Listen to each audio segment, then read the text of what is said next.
blood creeping up from the heathens. Got will, got fight, got pride, got reason. If they wanna go eat, then you know I'm gon' feed them. If you're coming for me, hope you're ready for a demon. I got eyes in the back of my head, I'm seeing. Take me for granted and you know I'm leaving. I'ma take what's mine with the webs I'm weaving. I could take this crowd from seeing to believing. Got a taste for blood and my tongue keeps bleeding from the words I spit. So sharp, so freezing, so cold. Behold, frostbite they feeling. I could tear you apart.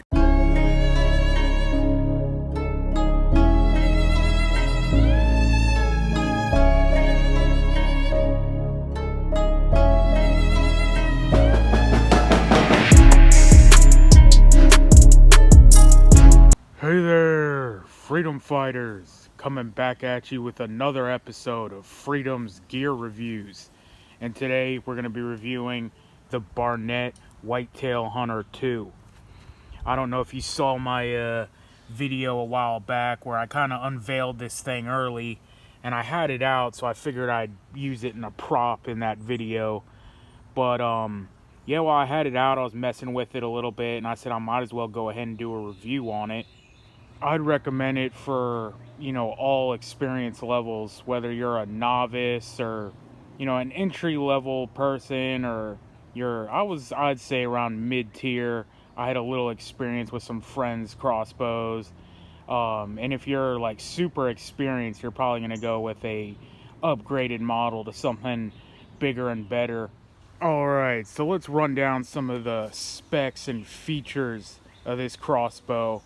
I think they said it's weighing in total about 6 pounds. It's not very heavy, it's easy to lug around. I usually just hold it right there by the grip, or up here in the front. That's actually to stick your foot in to cock it, but sometimes I'll just carry it around with that, use it as a handle. I think they said the trigger pull on this is like 6 pounds, or maybe it was 8 pounds, I can't remember exactly. It boasts 300 feet per second shooting. I mean, that depends what you're shooting. I just use the stock headhunter bolts back there, and depending on what grain broadheads you're using, which I'll show you some of the ones I'm using here. See if I can do it with one hand. That's always the problem, being the cameraman. So you got your this is your rail lube here that you put up right there, lube your rails. You got your string wax here to lubricate your strings. And yeah, these are the broadheads I'm currently using. These are the ones I use most. I believe these are the Montech G5s. They got this kind of triangular, it almost looks like the Mercedes star emblem. Those things are pretty nice. I actually have another set of those. I don't know why they're not in here. They're like the full stainless. They sell a couple different ones. I think these were like the titanium tipped or something. I can't even remember. But then you got these. I think these are the Muzzy.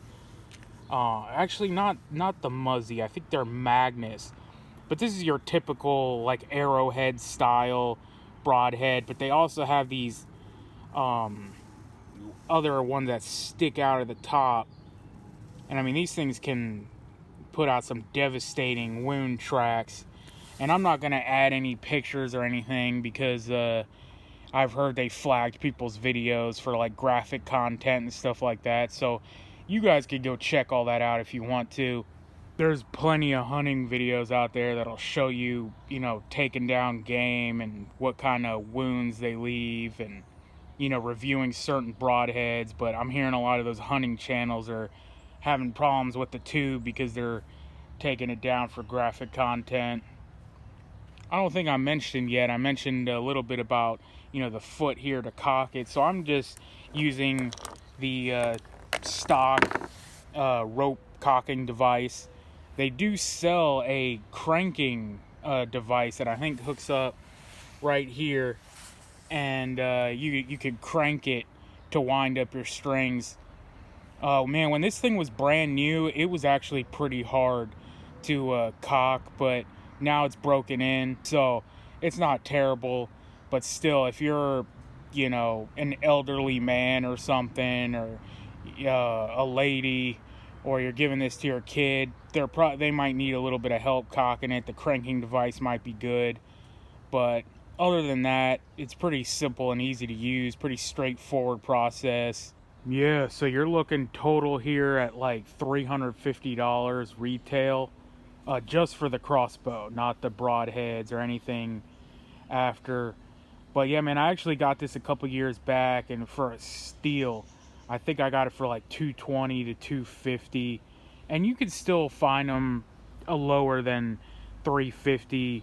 Usually when deer season is over and stuff like that, they go on sale, and if you have any coupons or points at your local, sportsman store or whatnot, you can usually get a pretty good deal on them. Oh, I don't even think I covered the scope yet, but yeah, it comes with this 4x32 illuminated scope. Again, stock. I haven't changed anything with it. I don't know why people always buy, like, they buy a Glock or a Mossberg and they want to change it all up. And it's like, you bought that because of their name and because, like, they're known for being reliable.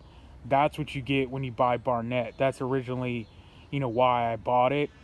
But you ask your local gunsmith or whatnot, the ones that come in that, are jamming your Glocks or whatnot, they're like, oh, I thought this was super reliable. And it's like, well, yeah, you put a elaborate trigger system in it and a recoil spring and all this other stuff, and you completely changed it up, and that usually messes with it. So I just keep it stock. But yeah, I mean, I kept it all stock and it's working for me. It's been holding up. I've shot it, at least 100 times now. And yeah, don't judge me by those shots. Earlier I got this camera mounted scope to try to bring you guys some, premium content, and trying to aim through that thing was insane. You put it on the end of the scope there, and I mean, try to go outside and zoom in on something 20-30 yards away, and like any little movement that your hand makes will shoot the camera off 5-10 feet.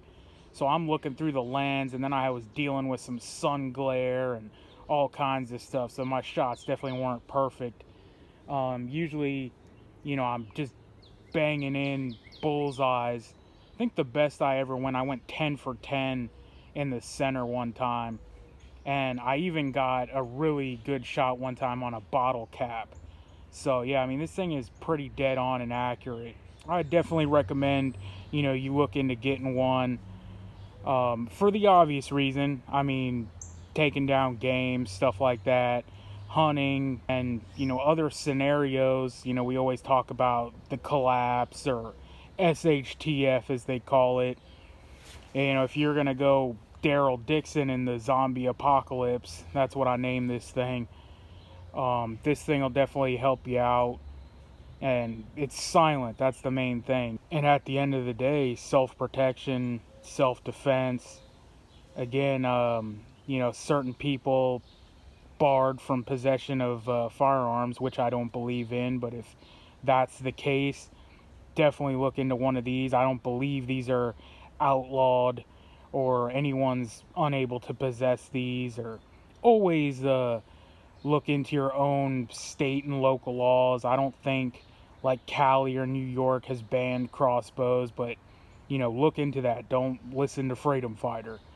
But these are always other options. If someone's coming through the doorway with this thing, or down a hallway, this will definitely take care of the job to defend yourself.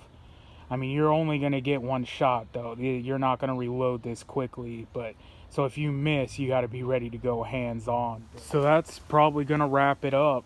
And if I didn't get to your dying question, I always figure like I'm forgetting something in these videos. I'm usually pretty active in the comments. I usually get back to it within a day or two. So feel free to ask any questions you have, and I'll try to get back to you with the answer. Until the next one, stay wild and free. Freedom Fighters out. heathens. Got will, got fight, got pride, got reason. If they wanna go eat, then you know I'm gon' feed them. If you're coming for me, hope you're ready for a demon. I can feel the blood creeping up from the heathens. Got will, got fight.